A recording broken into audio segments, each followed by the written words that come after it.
இந்த channel just for tips. உங்களுக்கு ரெகுலரா டிப்ஸ் வேணும் அப்படின்னு மறக்காம நம்ம சேனலை சப்ஸ்கிரைப் பண்ணிக்கோங்க. வாங்க வீடியோக்குள்ள போகலாம். ஏதாவது விசேஷத்துக்கு வாழை இலை வாங்கினோம் அப்படின்னா அது சீக்கிரமாக பழுத்துடும். 2 நாளில் அது பழுக்காமல் இருக்கிறதுக்கு ஓரமாக சுருட்டி வச்சிட்டோம் அப்படின்னா பழுக்காது. வேப்பந்தலையை காய வச்சு பொடி பண்ணி சாம்பிராணி போடும்போது இதை கொஞ்சம் கூட சேர்த்து போட்டோம் அப்படின்னா கொசு எட்டி கூட பார்க்காது. கருவேப்பிலை காஞ்சு போச்சுன்னா அதை அப்படியே தூக்கி எறியாமல் மிளகா பொடி அரைக்கிறதுக்கு யூஸ் பண்ணிக்கலாம்.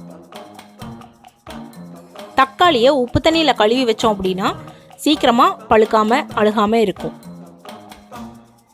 தேங்காய் முடி காஞ்சு போச்சா அதை அப்படியே தண்ணியில் ஊற வச்சுட்டு அதை அரைச்சி பால் எடுத்து தலைக்கு கழுவுனோம் அப்படின்னா தலைமுடி ரொம்ப சாஃப்டாக இருக்கும். முட்டை வேக வச்ச தண்ணியை வீண் பண்ணாமல் ஆறுனதுக்கு அப்புறமா செடிக்கு ஊற்றலாம். செடியும் செழிப்பாக இருக்கும். தேங்காய் சரிபாதியாக உடைக்கணும் அப்படின்னா தண்ணியில் நனைச்சிட்டு அதுக்கப்புறமா உடைச்சா நல்லா உடையும்.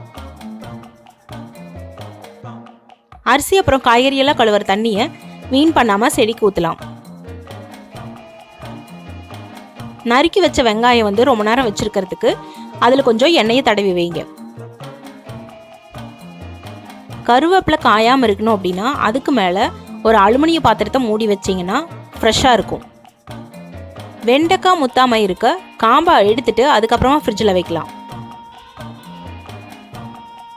கடலெண்ணெய் கெடாமல் இருக்க கொஞ்சோண்டு புளியை உள்ளே போட்டு வைக்கலாம்.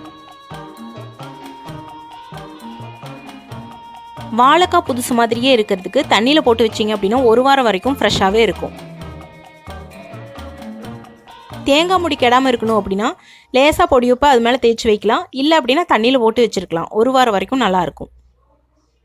அதே மாதிரி வெண்ணெய் கெடாமல் இருக்கணும் அப்படின்னா வெண்ணெய்க்கு மேலே லேசாக தூளுப்பை தூவி விட்டோம் அப்படின்னா கெடாமல் இருக்கும். அடுத்த நாள் வெண்ணெய் அதுக்கு மேலே போட்டு உப்பை தூவிடலாம். இஞ்சி புதுசாகவே இருக்கணும் அப்படின்னா ஈரத்துணியில் சுற்றி தண்ணி குடத்து மேலே வச்சுருந்தீங்கன்னா அப்படியே இருக்கும். இல்லை அப்படின்னா ஈர மணலில் புதைச்சி வச்சிடலாம். பச்சை மிளகா பழுக்காமல் இருக்கணும் அப்படின்னா அதோட காம்பெல்லாம் எடுத்துகிட்டு ஒரு டப்பாவில் போட்டு ஃப்ரிட்ஜில் வச்சுருங்க. பழுக்காமல் இருக்கும். வெங்காயத்தை நறுக்கின உடனே சமைச்சிடணும். இல்லை அப்படின்னா வெங்காயம் கெட்டு போயிடும். ஆப்பிள் கேரட் இந்த 2 பொருளையும் ஃப்ரிட்ஜில் ஒரே இடத்துல வைக்காமல் தனித்தனியாக வைக்கணும். எதனாலன்னு தெரியாது, ஆனால் ஆப்பிள் டேஸ்ட் குறையுது. ஸோ இந்த மாதிரி வீடியோஸ் வேணும் அப்படின்னா மறக்காமல் நம்ம சேனலை சப்ஸ்கிரைப் பண்ணிக்கோங்க. நன்றி.